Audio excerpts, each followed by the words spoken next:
बच्चों अब हम लोग पढ़ेंगे आगे के कुछ टॉपिक। तो हमारे 10th क्लास का पहला चैप्टर चल रहा था जिसमें हम लोगों ने रासायनिक अभिक्रियाएं पढ़ी। अभिक्रियाओं के बाद हमने उनके प्रकार पढ़े, रासायनिक समीकरण इक्वेशन क्या होता है ये पढ़ा, समीकरणों को संतुलित कैसे किया जाता है ये पढ़ा हम लोगों ने, और भी बहुत सारी चीज़ें पढ़ी। तो आज हम लोग आगे बढ़ते हैं क्योंकि चैप्टर का लास्ट होने वाला है आज, है ना, चैप्टर का लास्ट क्लास है और पढ़ते हैं। तो बच्चों एक हम लोगों ने रिएक्शन पढ़ी थी ऑक्सीकरण और अपचयन। क्या? ऑक्सीकरण और अपचयन अभिक्रिया। कौन कौन से अभिक्रियाएं पढ़ी थी? ऑक्सीकरण अभिक्रिया और अपचयन अभिक्रियाएं पढ़ी थी।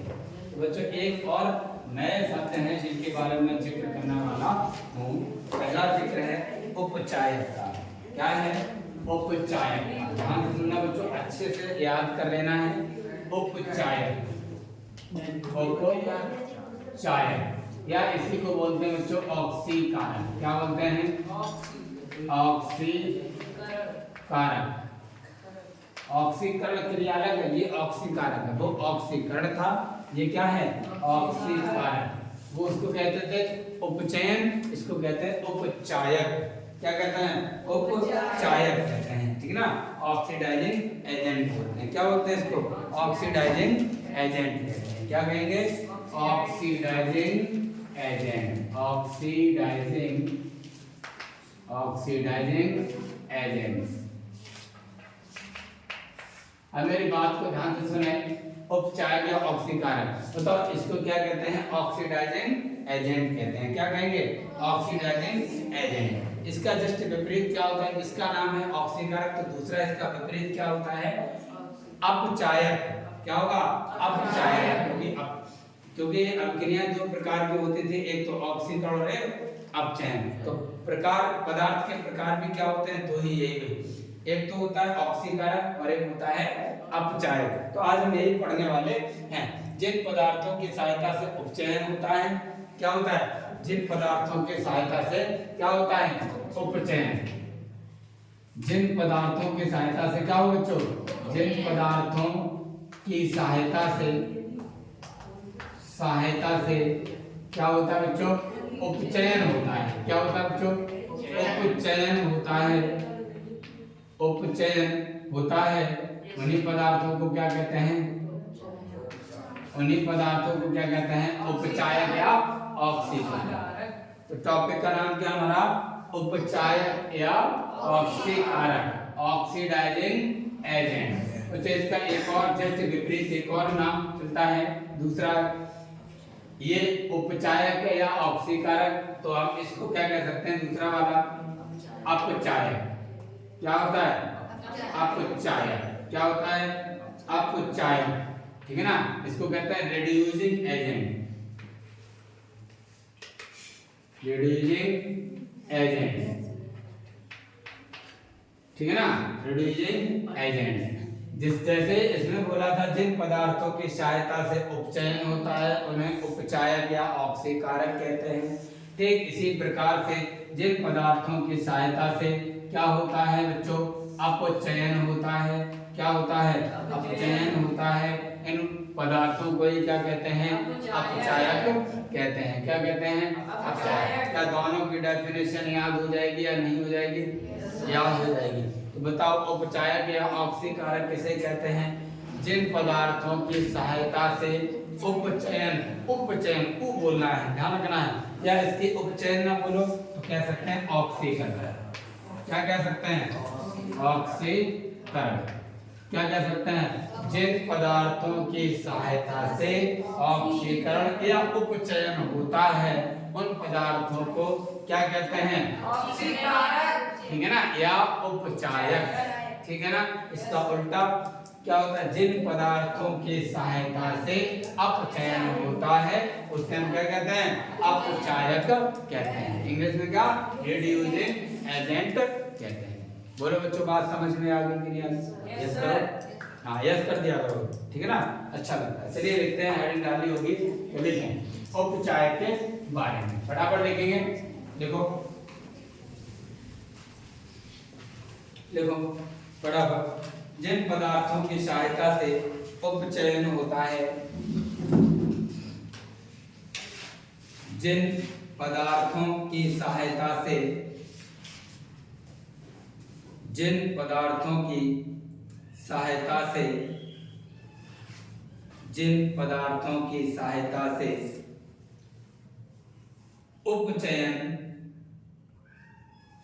उपचयन या ऑक्सीकरण होता है,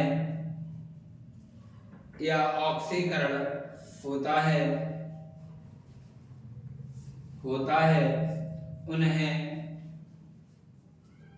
उन्हें उपचायक या ऑक्सीकारक, उन्हें उपचायक या ऑक्सीकारक कहते हैं।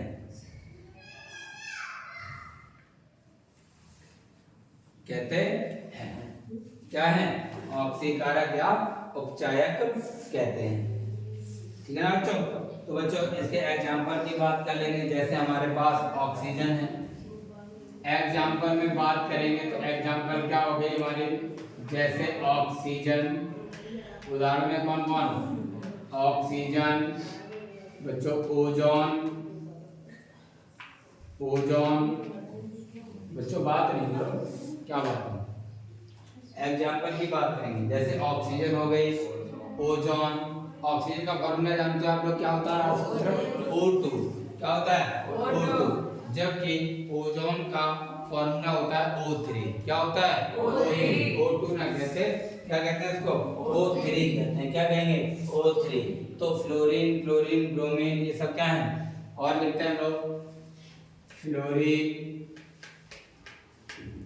क्लोरीन,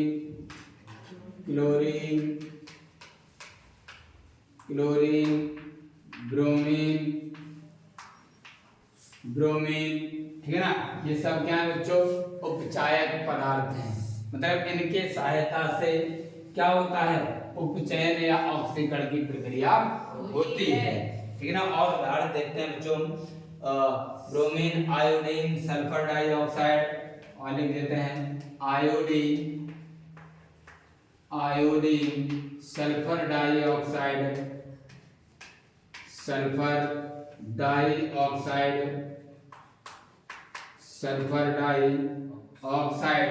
क्या है? सल्फर डाइऑक्साइड, नाइट्रस अम्ल, सल्फ्यूरिक अम्ल। कौन कौन से? नाइट्रस अम्ल, सल्फ्यूरिक अम्ल,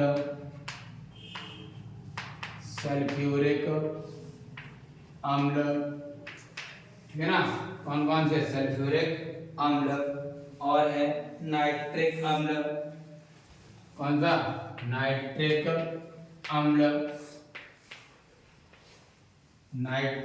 अम्ल, आदि। तो बहुत सारे हो गए आदि। ठीक है ना? तो जो मैंने आपको उदाहरण बताए कौन कौन से हैं?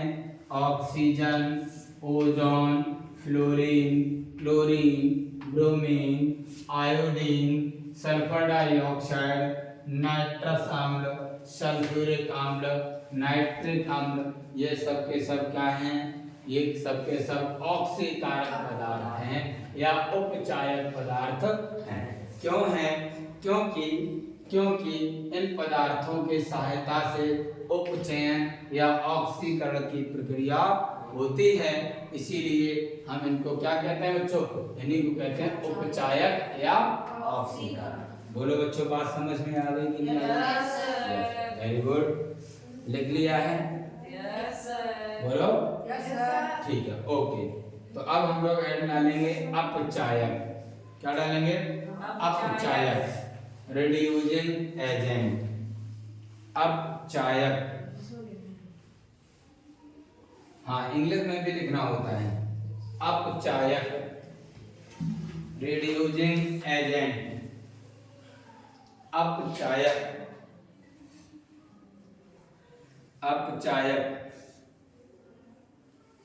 अपचायक, बोलो।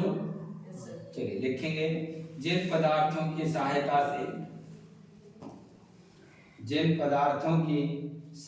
से अपचयन होता है,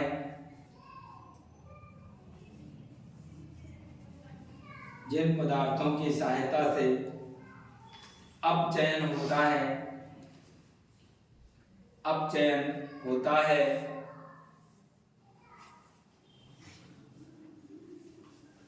होता है, क्या कहलाते हैं बच्चों?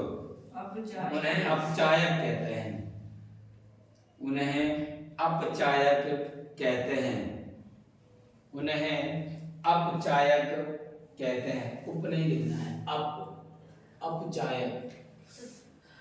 हाँ ठीक है, ओके। अपचायक लिखना है, शब्दों में अंतर नहीं करेंगे आप लोग, ठीक है। अपचायक कहते हैं, क्या कहते हैं? अपचायक। एग्जाम्पल की बात करते हैं, जैसे आपको लिखेंगे हाइड्रोजन, कार्बन, जैसे क्या है बच्चों? Hydrogen, hydrogen, carbon monoxide, carbon mono oxide, और लिखते हैं हम लोग मोनोऑक्साइड, ठीक है ना। कार्बन सल्फर डाई, नहीं सॉरी, कार्बन हाइड्रोजन सल्फाइड, केवल कार्बन भी है इसमें, ठीक है। Carbon comma hydrogen sulphide, hydrogen sulphide, hydrogen sulphide, ठीक है ना। Hydrogen sulphide, sulphur dioxide, ozone, sulphur dioxide,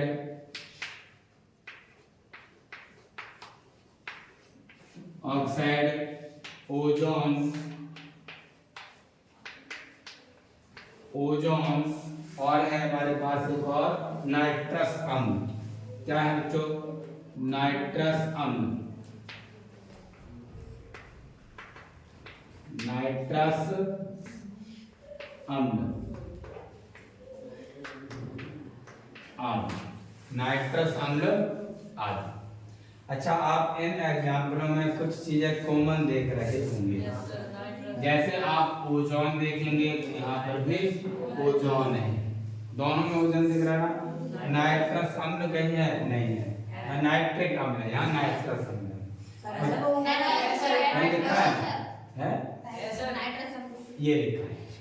देखो बच्चों, कॉमन दिख रहा है कि नहीं? अच्छा, और भी एक और है, sulphur dioxide, sulphur dioxide, और कोई कॉमन है यहाँ पर? इन एग्जाम्पल में ही बात कर रहा हूँ। तो बच्चों, कुछ पदार्थ ऐसे होते हैं जो दोनों के भांति काम करते हैं, जैसे कि आपको एग्जाम्पल में दिख रहा है, ठीक है ना। क्या है? कुछ उदाहरण या कुछ पदार्थ ऐसे होते हैं जो ऑक्सीकारक और अपचायक दोनों की भांति कार्य करते हैं, जैसा कि आपको देखने को मिल रहा है, दिखाई दे रहा है ना सबको एग्जाम्पल में, कि कुछ पदार्थ ऐसे हैं जो ऑक्सीकारक और अपचायक दोनों की भांति काम करते हैं। तो बताओ, ऑक्सीकारक और अपचायक दोनों समझ में आ गए जी? ठीक है ना। शब्द का ध्यान रखना, ये उपचायक है और ये अपचायक, ये उप और ये अप, ध्यान रखना है, ठीक है। इंग्लिश में बढ़िया तरीके से एकदम कोई कंफ्यूजन नहीं। इसको ऑक्सीडाइजिंग एजेंट और इसको रिड्यूसिंग एजेंट किससे कहेंगे? डेफिनेशन क्या है? एक एक नंबर में पूछा जाता है कि जिन पदार्थों की सहायता से ऑक्सीकरण होता है उन्हें हम क्या कहते हैं? ऑक्सीकारक कहते हैं, या इसी को क्या कहते हैं? उपचायक। उदाहरण में ऑक्सीजन है, ओजोन है, फ्लोरीन है, क्लोरीन है, ब्रोमीन है आपका, ठीक है ना, आयोडीन है, सल्फर डाइऑक्साइड है, नाइट्रस अम्ल है, सल्फ्यूरिक अम्ल है, नाइट्रिक अम्ल है, ये सब के सब बच्चों क्या है? ये सब के सब ऑक्सीकारक है। उदाहरण में भी पूछ लेता है कि नहीं, दो ऑक्सीकारक पदार्थों के नाम बताइए या दो अपचायकों के नाम बताइए, निम्नलिखित में से बताओ कौन ऑक्सीकारक है निम्नलिखित में से, या कौन अपचायक है, ठीक है ना, ध्यान रखना है आप लोग। चलो, तो ये बात समझ में आ गई कि नहीं आ गई? अपचायक किसे कहेंगे? जिन पदार्थों की सहायता से अपचयन होता है उसे हम क्या कहते हैं? अपचायक कहते हैं। बोलो बच्चों, बात समझ में आ गई? अब हम लोग आगे टॉपिक पे बात करते हैं, ठीक है ना? तो बच्चों, हमारे अगला जो टॉपिक है वो है संचार, कोरोजन। क्या कहते हैं? कोरोजन। बहुत बढ़िया टॉपिक है, अच्छा है। तो अगला टॉपिक जो हमारा है वो लिखते हैं संचारण। हेडिंग डालेंगे संचारण।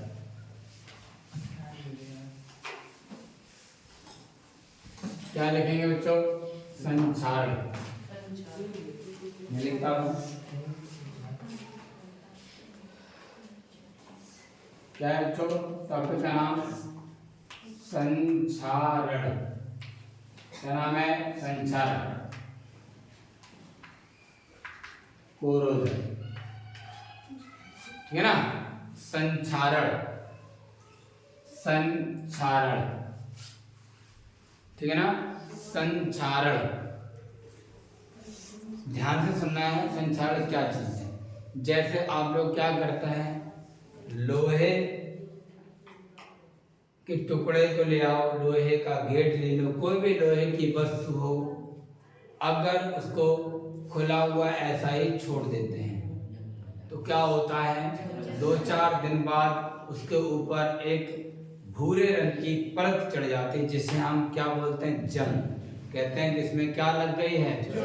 जंग। लेकिन जब वह आती है तब जंग लगी होती है क्या? एकदम चमकदार होती है।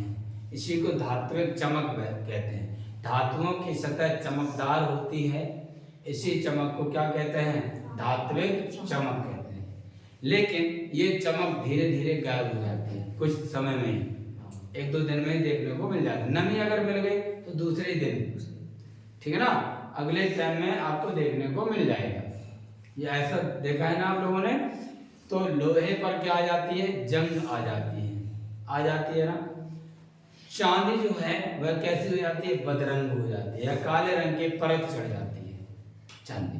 आप लोग पाजेब वगैरह पहनते हो ना, लड़कियां पहनती है ना, तो आप लोग देखते हैं कि पाजेब पर काले रंग की जो कि चांदी की बनी होती है उस पर कैसा काला रंग चढ़ जाता है, बहुत गंदी हो जाती है। फिर कहाँ जाते हैं? सुनार के पास, कह रहे धुलवा दें, इसे साफ करवा दें। फिर कहते हैं उसने हमारे चांदी कम कर दी है ना। इसके बारे में फिर आगे जिक्र करेंगे कभी, फिलहाल हम अपने टॉपिक पर बात करते हैं। तो जो काले रंग की परत चढ़ जाती है ना। और पीतल, नाम सुना ना पीतल? पीतल का नाम सुना ना? पूजा पाठ करते हो, पूजा पाठ करते हो ना सब? यस तो कर दो। क्या कोई नहीं करता है? करते हो कि नहीं? कोई लगता है कुछ लोग बोलेंगे, वो भी नहीं बोलेंगे। तुम नहीं करते हो? है नहीं करता ये? तुम करते हो पूजा पाठ? ठीक है, ओके, कोई बात नहीं। करते हो या नहीं करते हो, मैं आपको बता रहा हूँ कि पूजा पाठ जब करते हो एक छोटी सी लुटिया होती है, उसको हम आमतौर पर लुटी बोलते हैं। लोटा का छोटा साइज है ना, छोटा साइज होता है, लुटिया होती है। क्या होते हो कि हर रोज सुबह उसको धुलते थे। क्यों धुला जाता है? तो उसमें हरे रंग की परत चढ़ी होती है ना। ऐसा लगता है काई सी लग गई, ऐसा ना फफूंदी सी लग जाती है उसमें, ऐसा दिखता है ना। हरे रंग की होती है, कैसी होती है? हरे रंग की। तो वो क्यों आ जाती है? ये सब किसके उदाहरण हैं? संचारण के उदाहरण हैं। किसके उदाहरण हैं? ध्यान रखना है, मैं आपको पूरी डेफिनेशन की बात कर रहा हूं। जब कोई धातु वायु, नमी, अम्ल आदि के संपर्क में, कौन कौन? वायु या फिर नमी या फिर कह सकते हैं अम्ल आदि के संपर्क में आ जाती है तो वह धीरे धीरे नष्ट होने लगती है। क्या होती है? धीरे धीरे नष्ट होने लगती है, या फिर यूं कह सकते हैं धीरे धीरे संचारित होने लगती है। संचारित इसलिए नहीं बोला क्योंकि पहले से शब्द पल्ले नहीं पड़ा होगा, इसलिए सही शब्द का चयन करेंगे। क्या? जब कोई धातु वायु, नमी, अम्ल आदि के संपर्क में आ जाती है तो वह धीरे धीरे, तो वह कैसे होती है? धीरे धीरे कैसे हो जाती है? धीरे धीरे नष्ट होने लगती है। धीरे धीरे नष्ट होने लगती है या संचारित होने लगती है। इसी क्रिया को ही क्या कहते हैं? संचारण कहते हैं। क्या कहते हैं? संचारण कहते हैं, कोरोजन कहते हैं। या फिर इनके उदाहरण की बात करेंगे तो लोहे में जंग लगना, क्या? लोहे में जंग लगना, चांदी का बदरंग होना या काले रंग की परत चढ़ जाना और पीतल पर हरे रंग की परत चढ़ जाना, ये सब किसके उदाहरण हैं? संचारण के उदाहरण। बोलो बच्चों, बात समझ में आ गई? कोई भी धातु ले लो, जरूरी नहीं है जो रिएक्टिव होंगे बहुत ज्यादा वो ज्यादा नष्ट हो जाएंगे, जो कम होंगी वह कम। और बच्चों, ये जो संचारण की प्रक्रिया होती है ये कैसी होती है? ऑक्सीकरण होती है। क्या होती है प्रक्रिया? ये ऑक्सीकरण। ये पूछा जाता है कि बताओ संचारण की प्रक्रिया कैसी होती है? ऑक्सीकरण प्रक्रिया है। ये कैसी प्रक्रिया है? ये ऑक्सीकरण प्रक्रिया है। और ऑक्सीकरण प्रक्रिया का मतलब होता है ऑक्सीजन का संयोग और हाइड्रोजन का वियोग। इस प्रक्रिया में क्या होता है? ऑक्सीजन का योग हो जाता है। तो धातुएं जो होती हैं जैसे वायु या नमी या अम्ल के संपर्क में आती हैं तो इससे इसका क्या हो जाता है? ऑक्सीकरण हो जाता है। क्या हो जाता है? ऑक्सीकरण हो जाता है और उसकी सतह धीरे धीरे खराब होने लगती है। क्या होने लगती है? खराब होने लगती है। इसी को हम क्या कहते हैं? संचारण कहते हैं। बोलो बात समझ में आई? इसी प्रकार से एक और है रेंसिडिटी। एक और शब्द है रेंसिडिटी जिसको हम कहते हैं विकृत गंधता। विकृत गंधता, विकृत गंधता, रेंसिडिटी। रेंसिडिटी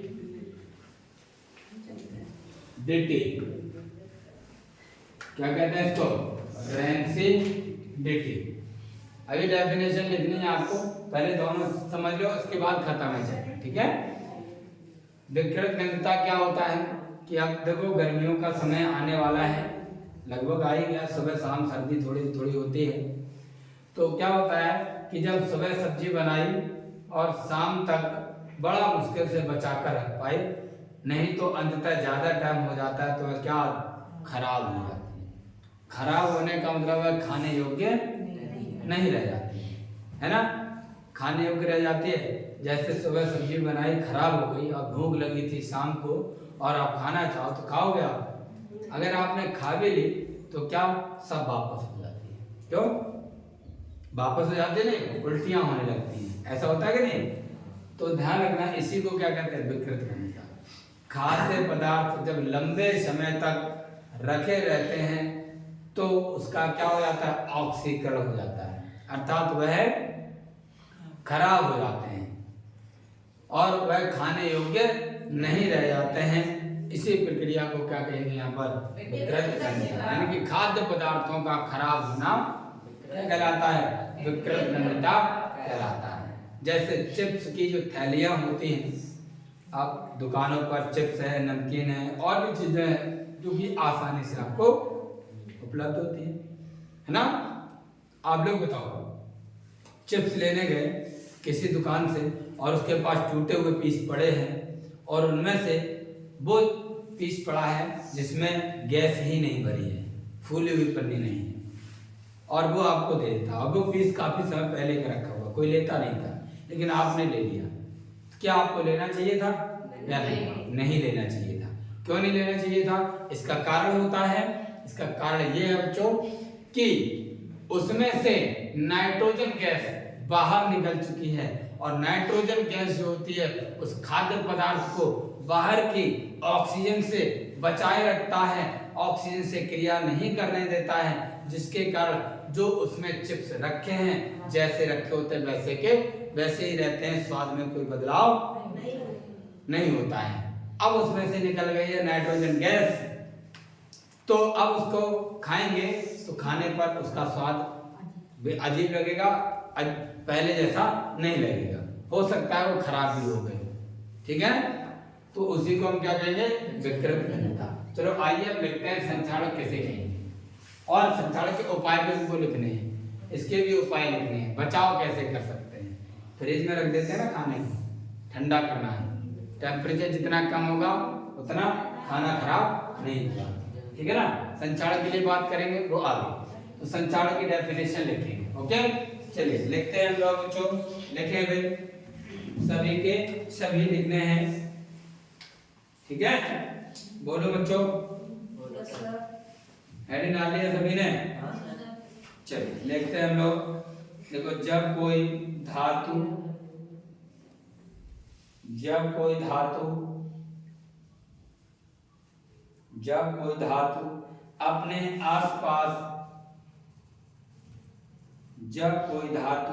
अपने आसपास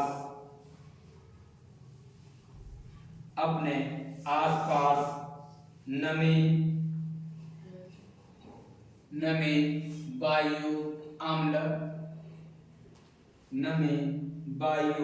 अम्ल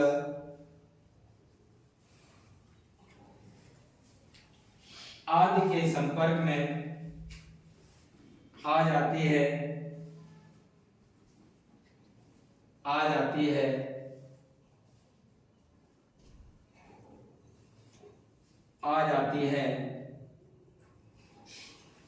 तो वह धीरे धीरे गलने लगती है,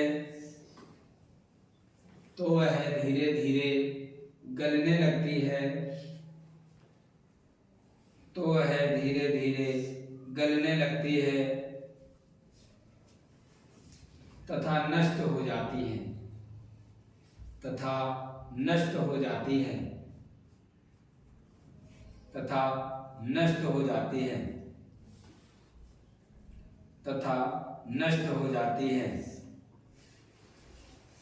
इसे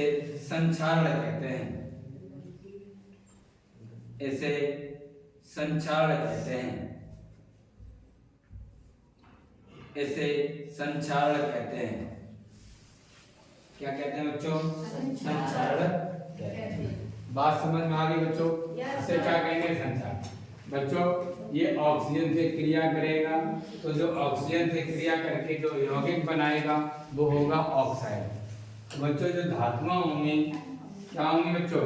धातुएं होंगी, वो धातुएं किसके रूप में? ऑक्साइड के रूप में। किसके रूप में बच्चों? ऑक्साइड के रूप में अलग। तो नई लाइन से लिखेंगे, ये तो डेफिनेशन हो गई है ना। नई लाइन से लिखेंगे, देखो बच्चों सभी के सभी लिखें। देखो धातुएं ऑक्साइड के रूप में नष्ट होती हैं, धातुएं ऑक्साइड के रूप में नष्ट होती हैं, ऑक्साइड के रूप में नष्ट होती हैं।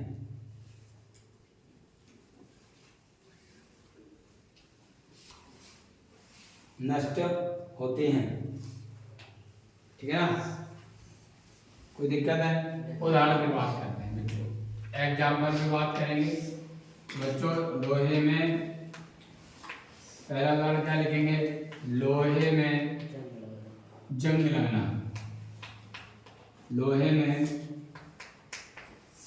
जंग लगना। चांदी का बदरंग होना, चांदी का बदरंग होना। बच्चों इसी को हम बोलते हैं चांदी पर काले रंग की परत चढ़ना, ठीक है ना। और पीतल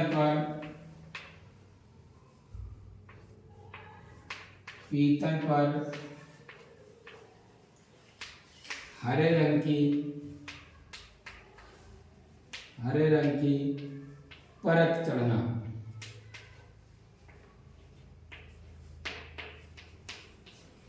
आदि, ये सब किसके उदाहरण हैं? ये सब उदाहरण है किसके? संचारण के। किसके उदाहरण बच्चों? संचारण के। तो मैंने डेफिनेशन क्या बोली है? जब कोई धातु नमी, वायु, अम्ल आदि के संपर्क में आती है तो धीरे धीरे वह कैसे होने लगती है बच्चों? धीरे धीरे नष्ट होने लगती है, ठीक है ना। क्या होने लगती है? नष्ट होने लगती है। इसी को हम क्या कहते हैं? संचारण। जैसे बच्चों लोहे में जंग लगना, चांदी का बदरंग होना, पीतल पर हरे रंग की परत चढ़ना। तो लोहा है किसके रूप में अलग होगा? ऑक्साइड के रूप में। चांदी है किसके रूप में होगी?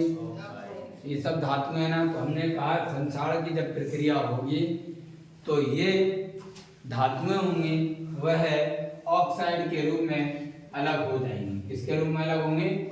ऑक्साइड के रूप में अलग हो जाएंगे। बोलो बात समझ में आ गई कि नहीं आ गई? कोई तकलीफ है ना?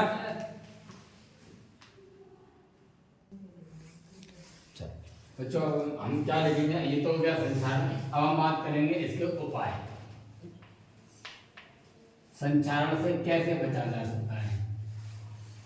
अच्छा आप लोग बताओ, जो धातुएं नष्ट होती हैं धीरे धीरे, जैसे लोहे में जंग लगती है, उसे बचाने के लिए आप क्या कर सकते हैं? तेल या ग्रीस लगाकर। बिल्कुल ठीक है।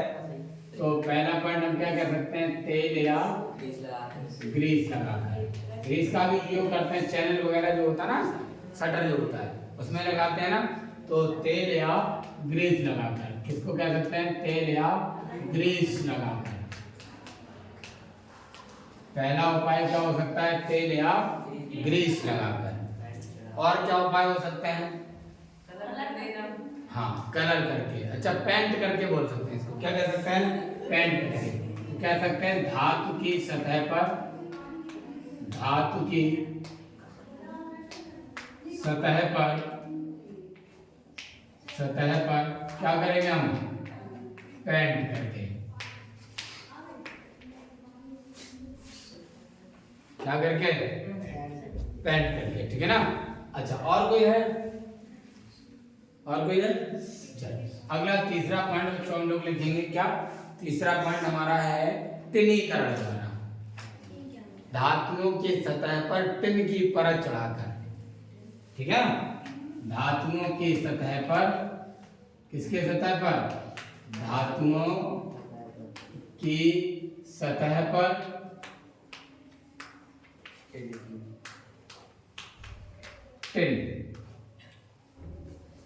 की परत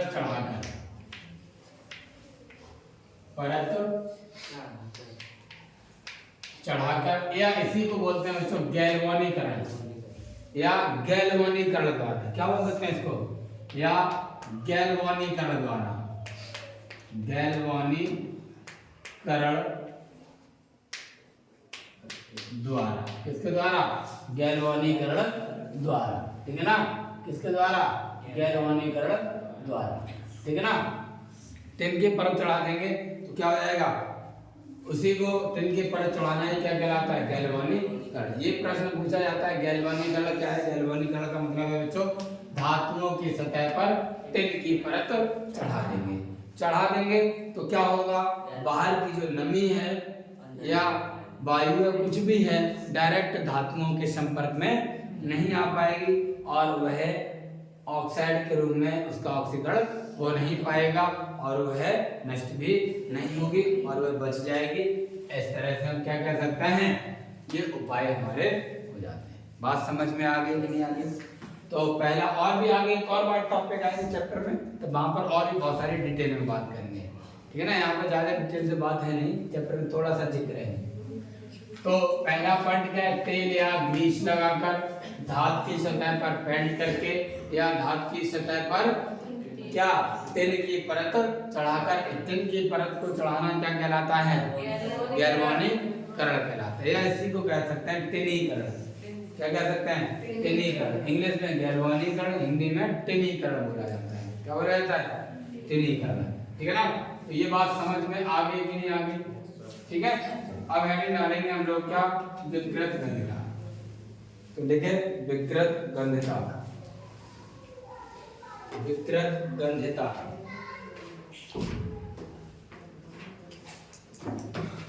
विकृत गंधिता। रेंसिडिटी। RANCIDITY। रेंसिडिटी। ठीक है ना? रेंसिडिटी।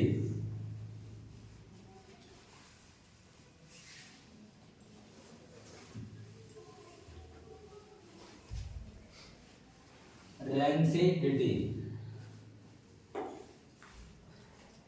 ठीक है ना?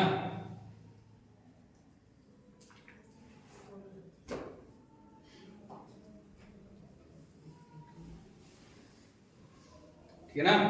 रेंसिडिटी, अब मेरी बात को ध्यान सुन लो, रेंसिडिटी होता क्या, अभी मैंने जिक्र किया था ना, रेंसिडिटी का मतलब है जो खाद्य पदार्थ होते हैं, क्या होते हैं, खाद्य पदार्थ होते हैं, अगर उनको लंबे समय तक ऐसा ही छोड़ दिया जाए तो उनमें से गंध और स्वाद उनके कैसे हो जाएंगे, बदल जाते हैं, परिवर्तित हो जाते हैं। ठीक है, इस तरह से हम कह सकते हैं वह खाद्य पदार्थ खराब हो गया है, इसी को ही क्या कहते हैं, विकृत गंधता। मतलब जब खाद्य पदार्थों को लंबे समय तक रहने देते हैं तो उनके स्वाद और गंध परिवर्तित हो जाती है, अर्थात वह खाद्य पदार्थ खराब हो जाते हैं, इसी को ही हम क्या कहते हैं, विकृत गंधता कहते हैं। क्या कहते हैं, विकृत गंधता कहते हैं। बात समझ में आ गई, तो लिखो इसमें, लिखो जब खाद्य पदार्थों को जब खाद्य पदार्थों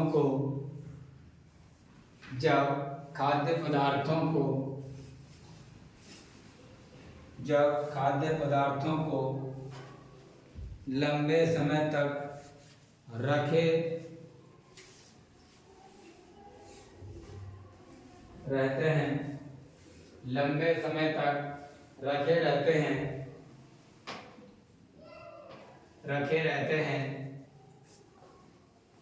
तो उनका स्वाद व गंध बदल जाती है, तो उनका स्वाद व गंध बदल जाती है, अर्थात वह खराब हो जाते हैं, अर्थात वह खराब हो जाते हैं, अर्थात वह खराब हो जाते हैं और खाने योग्य नहीं रहते हैं, और खाने योग्य नहीं रहते, और खाने योग्य नहीं रहते, और खाने योग्य नहीं रहते।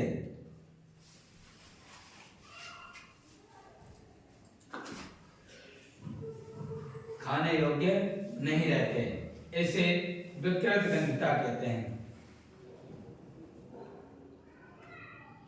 इसे विकृत गंधता कहते हैं।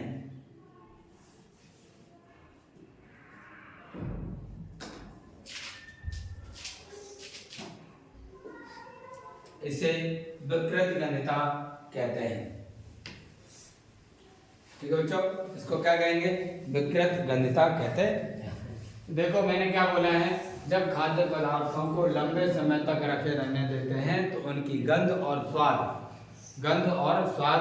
कैसे हो जाते हैं, बदल जाते हैं, और वह कैसे नहीं रहते, वह खराब हो जाते हैं, अर्थात वह खाने योग्य नहीं रह जाते, इसी को हम क्या कहते हैं, विकृत गंधता। अर्थात एक लाइन में बोलना चाहें तो कह सकते हैं खाद्य पदार्थों का खराब होना ही क्या कहलाता है, ठीक है ना, खराब होने की जो प्रक्रिया है वही क्या है, विकृत गंधता है। मतलब कोई पदार्थ खराब हो गया, इसका मतलब साइंस की भाषा में क्या कहेंगे, वह कैसा हो गया, विकृत गंधी हो गया, ठीक है ना, खराब हो गया है। अब हम बात करने वाले हैं उपाय की, वर्ड में लेंगे उपाय।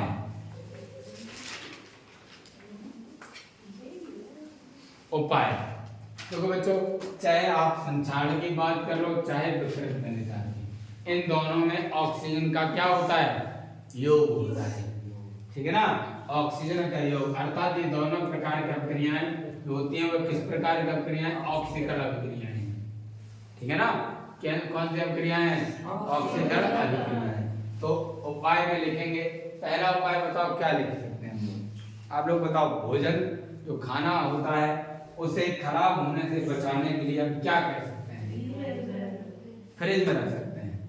चलो ये वर्ड भी लिख सकते हैं, तो पहला उपाय लिख लो, फ्रिज को फ्रिज नहीं कहते हैं, क्या बोलते हैं, रेफ्रिजरेटर, क्या बोलते हैं, रेफ्रिजरेटर, तो लिख सकते हैं, लिखो नंबर 1 पॉइंट, रेफ्रिजरेटर, रेफ्रिज नहीं लिख पाओगे, रेफ्रिजरेटर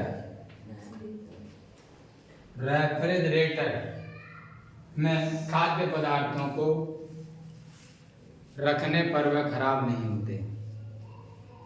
रेफ्रिजरेटर में खाद्य पदार्थों को रखने पर वह खराब नहीं होते।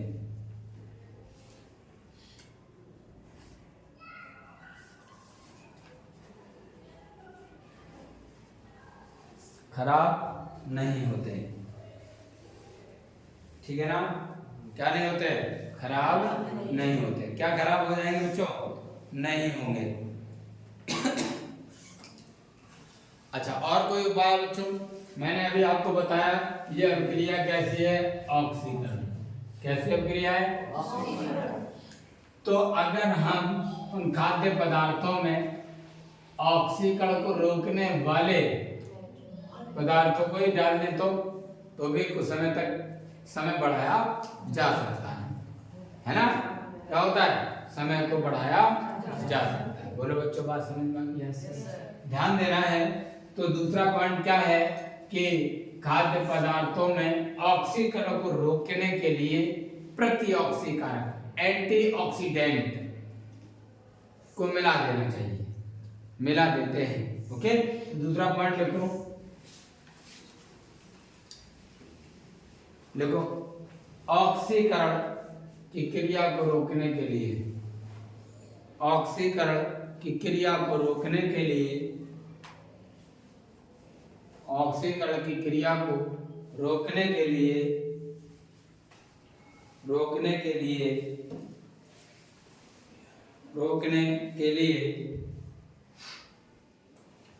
प्रतिऑक्सीकारक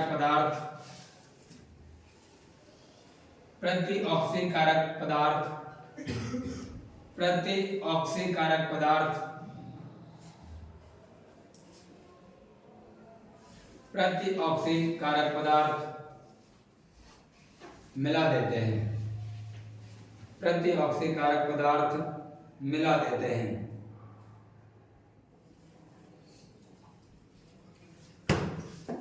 ठीक है ना। क्या करते हैं? प्रतिऑक्सीकारक पदार्थ मिला देते हैं। अच्छा, और कोई पॉइंट हो सकता है? एक तो ये हो गया, प्रतिऑक्सीकारक पदार्थ मिला सकते हैं। इसमें कौन सा? एंटीऑक्सीडेंट कह सकते हैं इसको। क्या कह सकते हैं? एंटीऑक्सीडेंट, है ना, प्रतिऑक्सीकारक पदार्थ। अच्छा, कोई और भी उपाय हो सकता है? तीसरा उपाय और देखो।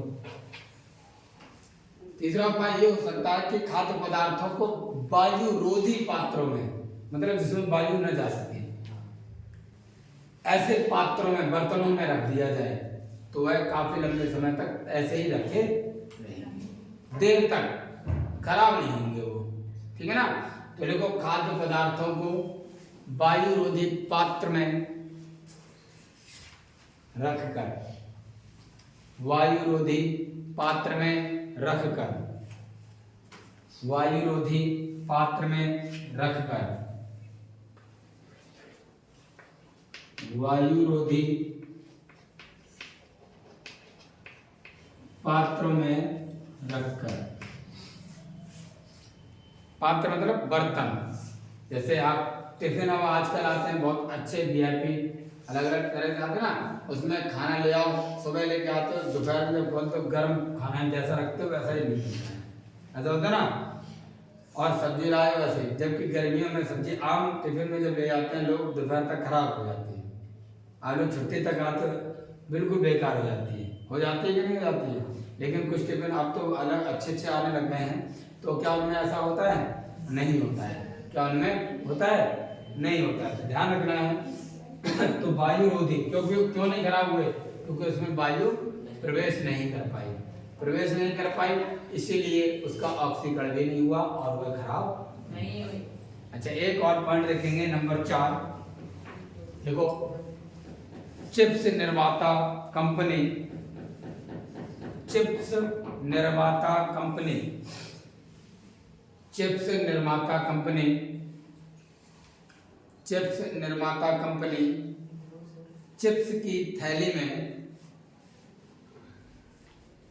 चिप्स की थैली में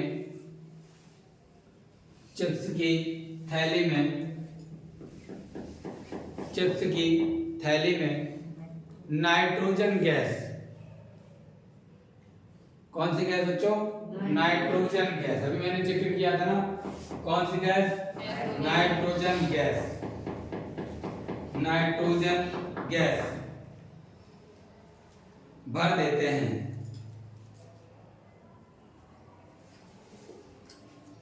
भर देते हैं, क्या करते हैं? भर देते हैं। बताओ बच्चों, जब भर देंगे तो इससे क्या होगा? इससे उस पदार्थ का ऑक्सीकरण नहीं होगा। तो लिख दो आगे, भर देते हैं, आगे लिखें, इससे इससे ऑक्सीकरण नहीं हो पाता है। इससे ऑक्सीकरण नहीं हो पाता है।